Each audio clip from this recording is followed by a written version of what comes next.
Hello students, as you all know that we are doing our unit 7 dual nature of matter and radiation, and in this unit what we have discussed about photoelectric effect.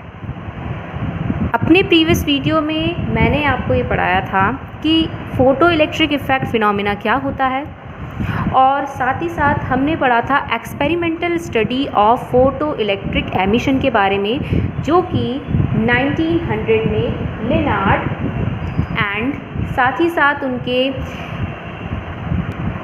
And हॉलफॉश ने मिलके आपस में ये conclusion निकाला था कि जो भी फ़ोटो इलेक्ट्रिक इफ़ेक्ट है, ये फिनोमिना जो भी है, उसको किसके थ्रू समझाया जाता है? लाइट के पार्टिकल नेचर के थ्रू समझाया जाता है, ना कि उसके वेव नेचर के थ्रू। क्योंकि हमने यूनिट 6 में जितने भी फिनोमिना पढ़े हैं वो सभी लाइट के वेव नेचर को बताते हैं, बट इस यूनिट में आप ये पढ़ेंगे कि जो भी यहाँ पे फ़ोटो इलेक्ट्रिक एमिशन हो रहा है वो लाइट का कैसा नेचर शो कर रहा है? पार्टिकल नेचर शो कर रहा है। इट मीन्स कि लाइट के डुअल नेचर होते हैं, पार्टिकल भी हो सकता है और वेव नेचर भी हो सकता है। ठीक है, अब सबसे पहले स्टार्ट करते हैं यहाँ पे। जब हमने दो चीज़ें पहले से ही कवर कर ली हैं, अब ये नेक्स्ट थिंग है कि laws of photo electric emission, and this is most important law. ये लॉज कहाँ से बने हैं? जो कि लेनार्ड ने अपनी एक्सपेरिमेंटल स्टडी में फ़ोटो इलेक्ट्रिक इफ़ेक्ट के बारे में पूरा का पूरा ऑब्जर्वेशन लिया था, तो जो भी उनका कंक्लूजन निकला है, लास्ट में कंक्लूजन जो निकला है उनके एक्सपेरिमेंटल स्टडी से, वही यहाँ पे लॉज के रूप में दिए गए हैं, laws of photo electric emission की फॉर्म में। तो सबसे पहला लॉ देखिए, तो फर्स्ट लॉ यहाँ पे क्या है? फर्स्ट लॉ ये बोलता है, जैसे कि आप सभी को पता है, कि किसी भी मेटल सरफेस पे जब भी हम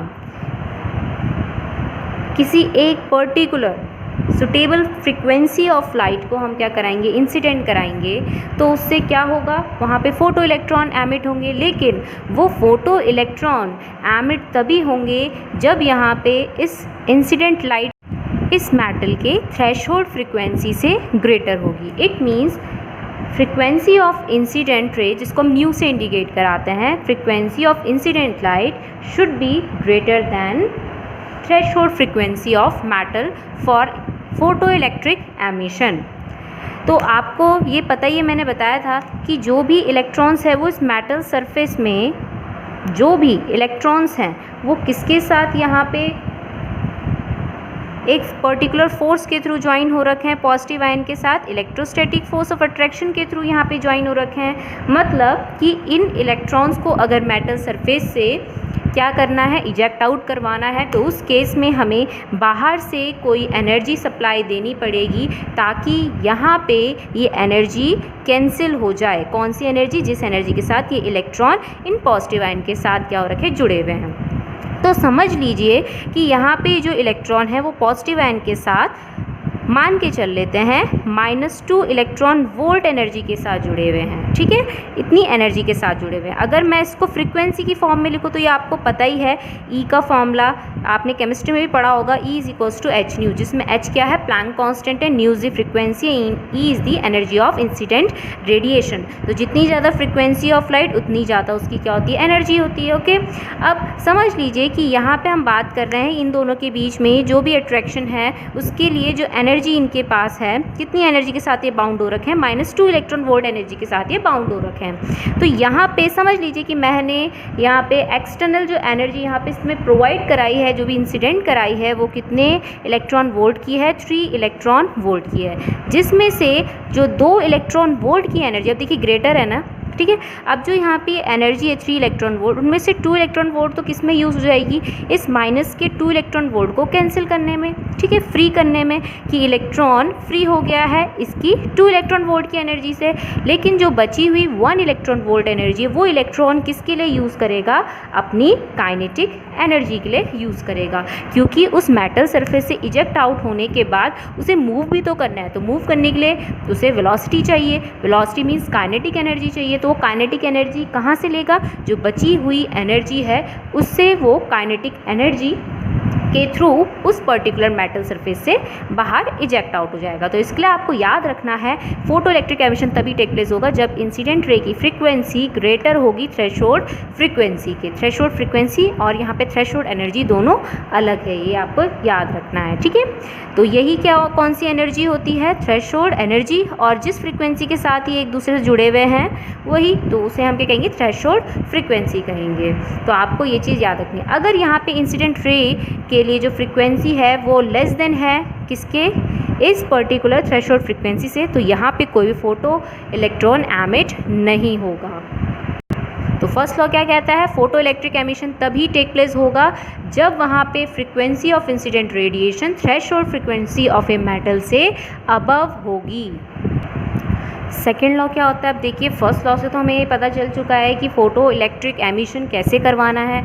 अब जब फोटो इलेक्ट्रिक एमिशन होगा तो उसके लिए सबसे पहले अब आता है यहाँ पे सेकेंड लॉ। तो सेकेंड लॉ क्या बोल रहा है यहाँ पे कि जब भी हम किसी मेटल सरफेस पे लाइट को, कौन सी लाइट को, फर्स्ट वाले लॉ के हिसाब से उस पर्टिकुलर लाइट को जिसकी फ्रीक्वेंसी इस मेटल के थ्रेशोल्ड फ्रीक्वेंसी से ग्रेटर है, तो अगर हमने ऐसी लाइट को इस पे इंसिडेंट कराया मेटल सरफेस पे, तो तुरंत ही जैसे ही हमने इंसिडेंट कराया तो तुरंत ही वहाँ पे फोटो इलेक्ट्रॉन्स क्या हो जाएंगे, एमिट हो जाएंगे। तो it means there is no time या फिर नेग्लिजिबल टाइम लैग बिटवीन किसके बीच में, incident of radiation and emission of photo electrons. कि जैसे ही हम उस मेटल सरफेस पे किसी भी इंसिडेंट रेडिएशन कराएंगे, कोई भी रेडिएशन को इंसिडेंट कराएंगे उस सुटेबल फ्रीक्वेंसी की, तो तुरंत वहाँ पे इलेक्ट्रॉन एमिशन होगा, मतलब उसके बीच में कोई भी टाइम लैग नहीं होगा।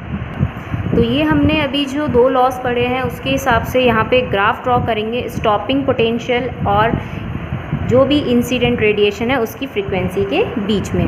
अब यहाँ पे स्टॉपिंग पोटेंशियल आप सभी को पता है क्या है। जब लेनार्ड ने एक्सपेरिमेंटल सेटअप बिठाया था तो उसमें आपने देखा होगा जब वो एक्सपेरिमेंट कर रहे थे तो उस दौरान वहाँ पे एक पर्टिकुलर पोटेंशियल था। पर्टिकुलर पोटेंशियल किसका, उस पर्टिकुलर कलेक्टर का, कि जहाँ पे वो कलेक्टर बाकी जो इलेक्ट्रॉन उस तक आ रहे थे, जैसे कलेक्टर प्लेट थी, ठीक है, और इस साइड क्या था, मेटल था जिसको हम एमीटर के नाम से इसको बुला रहे थे। तो इस एमीटर पे जब, इस मेटल पे जब, या फिर एमीटर क्योंकि ये इलेक्ट्रॉन को एमिट कर रहा है, इस पे जब लाइट इंसिडेंट हुई एक सुटेबल फ्रीक्वेंसी की, तो इससे क्या निकल रहे थे, इलेक्ट्रॉन निकल रहे थे। और ये जो हमारे पास कलेक्टर है इसका एक ऐसा पोटेंशियल था जो कि हमने क्या रखा हुआ था, नेगेटिव पोटेंशियल। हमने नहीं, लेनार्ड ने रखा हुआ था। तो लेनार्ड ने जो इसका पोटेंशियल है इस तरीके से यहाँ पे सेटअप कर रखा था, नेगेटिव पोटेंशियल सेटअप कर रखा था। तो ये पोटेंशियल इसके नेगेटिव को बढ़ाने में लगा हुआ था। अब देखिए कलेक्टर का काम क्या है, यहाँ पे इलेक्ट्रॉन को कलेक्ट करना। क्यों, क्योंकि यहाँ पे इलेक्ट्रॉन जैसे ही इजेक्ट आउट होंगे तो उनकी कोई ना कोई काइनेटिक एनर्जी होगी, कोई ना कोई वेलोसिटी होगी। तो वेलोसिटी के थ्रू वो एमीटर से कहाँ की तरफ जाएंगे, कलेक्टर की तरफ जाएंगे। अब यहाँ पे जब हम कलेक्टर को क्या कर रहे हैं, नेगेटिव पोटेंशियल इसका बढ़ाने में लगे हुए हैं, मतलब इसके अंदर जो नेगेटिविटी है वो इंक्रीज़ कर रहे हैं। तो जितना ज़्यादा नेगेटिविटी इंक्रीज़ करेंगे तो उतना ज़्यादा वो इलेक्ट्रॉन को क्या करेगा, रिपेल करेगा। और एक टाइम ऐसा आएगा कि इसके नेगेटिविटी इतनी इंक्रीज़ हो जाएगी, इसका नेगेटिव पोटेंशियल इतना इंक्रीज़ हो जाएगा कि कोई भी इलेक्ट्रॉन इस कलेक्टर पे एंटर नहीं करेगा। और उस टाइम पे जो भी करंट है, जो इलेक्ट्रॉन इधर से इधर ट्रैवल करके यहाँ पे फोटो करंट प्रोड्यूस कर रहा था, तो जो भी वहाँ पे करंट है, फोटो करंट जिसको हम कह रहे थे, वो क्या हो जाएगी, ज़ीरो हो जाएगी। तो उसी पर्टिकुलर पोटेंशियल को हम यहाँ पे क्या कहते हैं, स्टॉपिंग पोटेंशियल। तो यहाँ पे अगर हम देखें तो स्टॉपिंग पोटेंशियल एक्चुअली वहाँ पे किसके बारे में बताता है, ये भी आपको पता है। स्टॉपिंग पोटेंशियल उतना ही ज़्यादा यूज़ होगा। स्टॉपिंग पोटेंशियल कौन सा पोटेंशियल है, वो कलेक्टर का रिवर्स पोटेंशियल जिसमें ये इलेक्ट्रॉन्स को अपने अंदर अब एंटर नहीं करवाएगा, जिसमें टोटल फोटो करंट क्या हो जाएगी, ज़ीरो हो जाएगी। तो इट मीन्स कि यहाँ पे स्टॉपिंग पोटेंशियल ने इस इलेक्ट्रॉन की जितनी भी काइनेटिक एनर्जी है उसे ज़ीरो कर दिया। ज़ीरो मतलब उसको वहीं पे रोक दिया है, ज़ीरो कर दिया है। तो जितनी ज़्यादा इसकी काइनेटिक एनर्जी उतना ही ज़्यादा यहाँ पे हमें क्या चाहिए, स्टॉपिंग पोटेंशियल बढ़ाना पड़ेगा। मीन्स कि अगर मैं यहाँ पे इन इलेक्ट्रॉन्स की काइनेटिक एनर्जी बढ़ा दूँगी, कैसे बढ़ा पाऊँगी यहाँ पे काइनेटिक एनर्जी, अगर मैं यहाँ पे इंसिडेंट रे की फ्रीक्वेंसी को क्या कर दूँ, इंक्रीज़ कर दूँ, तो इन इलेक्ट्रॉन की जो फोटो इलेक्ट्रॉन्स हैं इनकी काइनेटिक एनर्जी बढ़ी जाएगी। अब जब काइनेटिक एनर्जी बढ़ेगी तो इट मीन्स ये इलेक्ट्रॉन इस कलेक्टर की तरफ तो भागेंगे ही भागेंगे। अब यहाँ पे इस कलेक्टर को हम क्या कर रहे हैं, नेगेटिव बनाने में लगे हुए हैं। और ये नेगेटिविटी जो यहाँ पे इसका रिपल्शन है वो किस पे डिपेंड कर रहा है, इन्हीं की काइनेटिक एनर्जी पे डिपेंड कर रहा है कि जितना ज़्यादा हम यहाँ पे क्या करेंगे, इसके नेगेटिव पोटेंशियल को बढ़ाएंगे, उतना ही ज़्यादा वो इस इलेक्ट्रॉन की काइनेटिक एनर्जी को क्या करता रहेगा, कम करता रहेगा। तो इट मीन्स जितना ज़्यादा काइनेटिक एनर्जी की ज़रूरत पड़ेगी, जितना ज़्यादा इसकी काइनेटिक एनर्जी होगी, उतना ही ज़्यादा यहाँ पे हमें स्टॉपिंग पोटेंशियल को भी क्या करना पड़ेगा, बढ़ाना पड़ेगा, उतना ही ज़्यादा स्टॉपिंग पोटेंशियल को भी बढ़ाना पड़ेगा। तो वहाँ पे हमने ये चीज़ निकाली थी कि V0 is directly proportional to the maximum kinetic energy of that electron, ये भी करके हमने वहाँ पे निकाला था।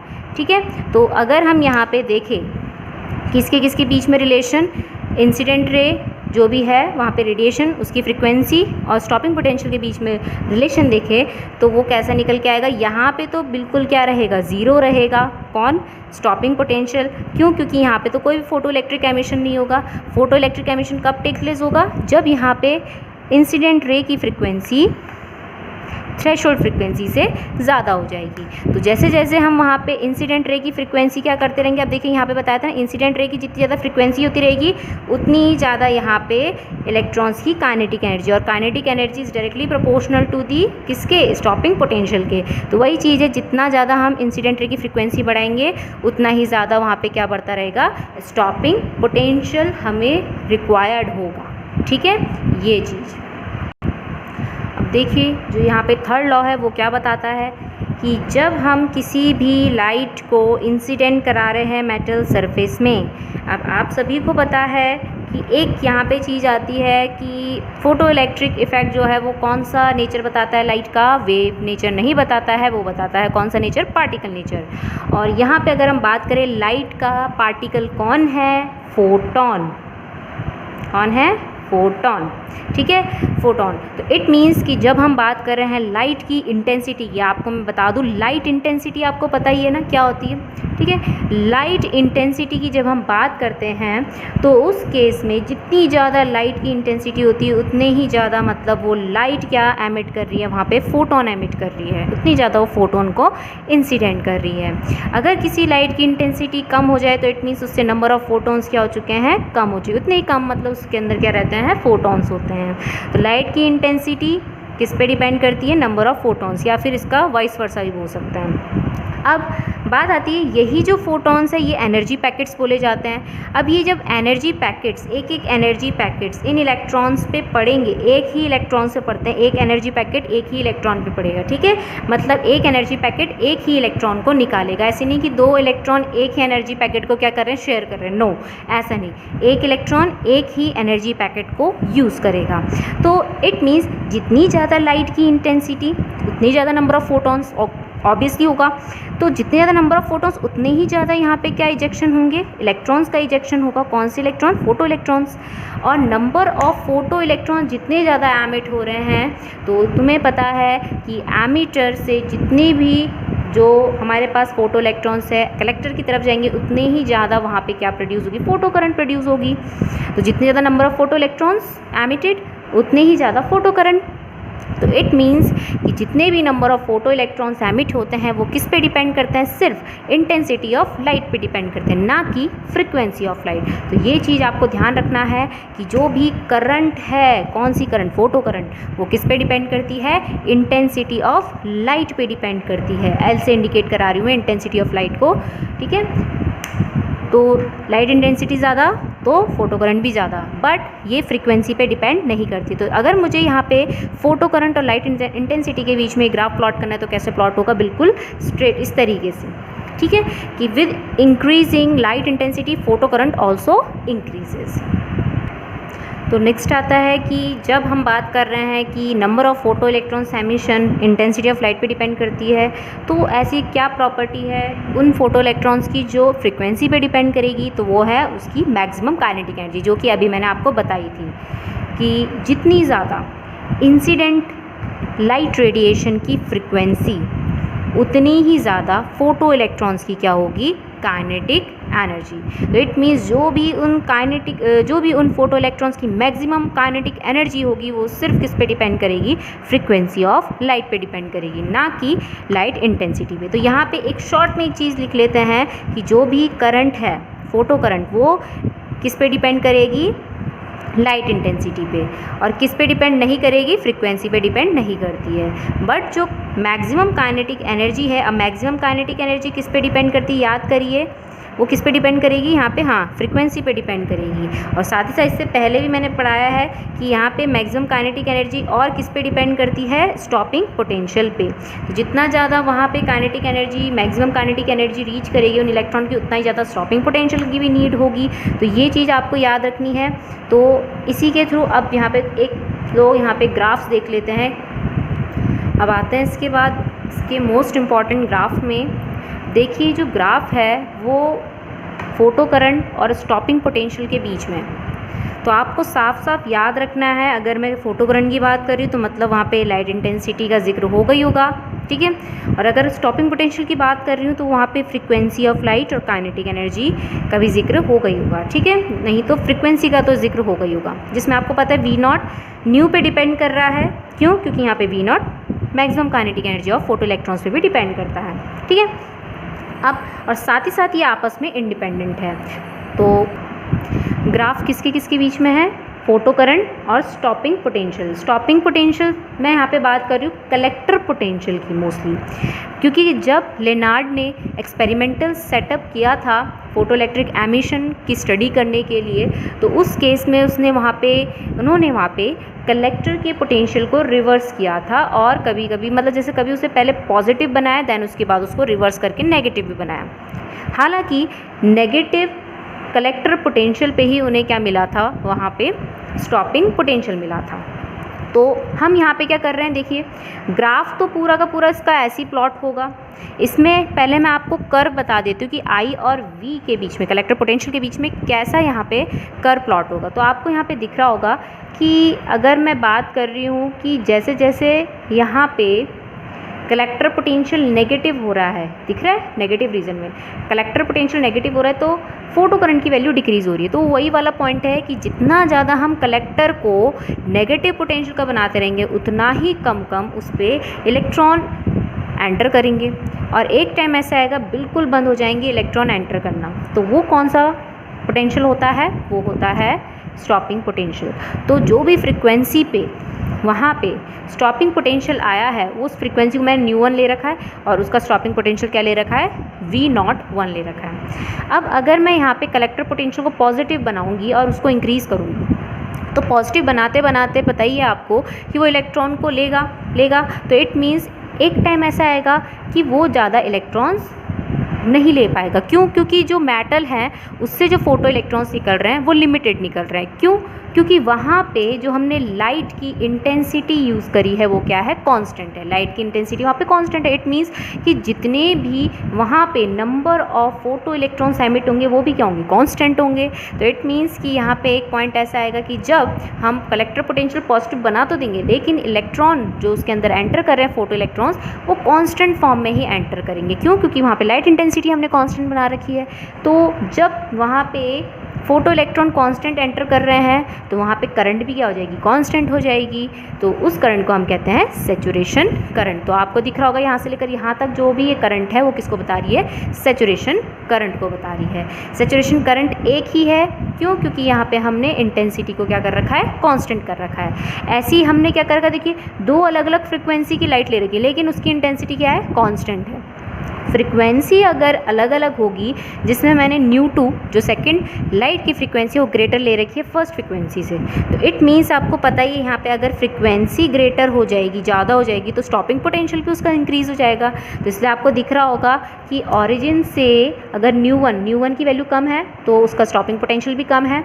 और ऑरिजिन से आपको दिख रहा होगा कि V02 stopping potential for second frequency of light, incident light, वो क्या आ रहा है, ज़्यादा निकल के आ रहा है। क्यों? क्योंकि यहाँ पे न्यू2 क्या है, ग्रेटर है न्यू1 के। बट यहाँ पे दोनों के लिए जो सैचुरेशन करंट है वो सेम है। क्यों? क्योंकि सैचुरेशन करंट किस पे डिपेंड करती है, इंटेंसिटी ऑफ लाइट पे, और इंटेंसिटी ऑफ लाइट यहाँ पे क्या है, कॉन्स्टेंट है। एक ग्राफ तो ये हो गया जिसमें हमने डिफरेंट फ्रिक्वेंसी ली बट लाइट इंटेंसिटी क्या ली, कांस्टेंट। सेकेंड ग्राफ में भी हमने यही देखना है आई वर्सेस कलेक्टर पोटेंशियल के बीच में, बट यहाँ पे थोड़ा चेंज कर देते हैं। चेंज क्या करना है कि अब हम यहाँ पे इंटेंसिटी ऑफ लाइट चेंज कर देते हैं, दो अलग अलग इंटेंसिटी की लाइट लेते हैं, बट यहाँ पे न्यू क्या रहेगा, constant. New means frequency of light constant रहेगी। जब फ्रीक्वेंसी ऑफ लाइट कांस्टेंट रहेगी तो दोनों ही केस के लिए, चाहे तुम L1 इंटेंसिटी की बात करो चाहे L2 इंटेंसिटी की बात करो, उसमें स्टॉपिंग पोटेंशियल क्या रहेगा, सेम रहेगा। क्यों? क्योंकि यहाँ पे स्टॉपिंग पोटेंशियल सिर्फ फ्रीक्वेंसी पे डिपेंड करता है, जो कि यहाँ पे कांस्टेंट है। तो इट मीन्स दोनों केस के लिए स्टॉपिंग पोटेंशियल सेम रहेगा, ग्राफ वैसे ही प्लॉट होगा। बट यहाँ पे सैचुरेशन करंट दो अलग अलग आएंगी। तो I1 के लिए नीचे आएगी, मतलब जो L1 इंटेंसिटी की लाइट है उसके लिए नीचे आएगी, और जो L2 इंटेंसिटी की लाइट है उसके लिए थोड़ा ऊपर आएगी। दोनों के लिए आएगी सैचुरेशन करंट, लेकिन दोनों के लिए अलग अलग आएगी, जिसमें saturation current for light intensity L1 is smaller than the saturation current for light intensity L2, इस तरीके से आएगी। ठीक है, ज़्यादा आएगी वो। तो ये ग्राफ आपको पता होना चाहिए कि किस तरीके से, तो सैचुरेशन करंट यहाँ पे अलग अलग क्यों आई है, क्योंकि यहाँ पे इंटेंसिटी भी क्या है, अलग अलग है। ठीक है, तो ये ग्राफ किसके किसके बीच में, फोटो करंट और कलेक्टर पोटेंशियल के बीच में। तो अभी आपने क्या पढ़ा, 4 लॉस पढ़ लिए हैं। कौन कौन से? पहला लॉ क्या था कि जब भी हम फोटो इलेक्ट्रिक एमिशन की बात करेंगे तो फोटो इलेक्ट्रिक एमिशन तभी टेक प्लेस होगा जब लाइट रे की, जो भी लाइट इंसिडेंट लाइट की फ्रीक्वेंसी है वो थ्रेशोल्ड फ्रीक्वेंसी से क्या होगी, ग्रेटर होगी। Second, there is no time lag between incident of radiation and emission of photo electron. जैसे ही हम लाइट को इंसिडेंट कराएंगे तुरंत ही वहाँ पे फोटो इलेक्ट्रॉन्स एमिट होंगे। थर्ड थिंग कि जो भी फोटो करंट है वो किस पे डिपेंड करती है, इंटेंसिटी ऑफ लाइट पे, बट इंडिपेंडेंट होती है किस पे, फ्रीक्वेंसी पे। फोर्थ वन कि जो भी maximum kinetic energy of photo electrons है वो किस पे डिपेंड करती है, वहाँ पे वो करती है फ्रीक्वेंसी ऑफ लाइट पे, ना कि इंटेंसिटी ऑफ लाइट पे।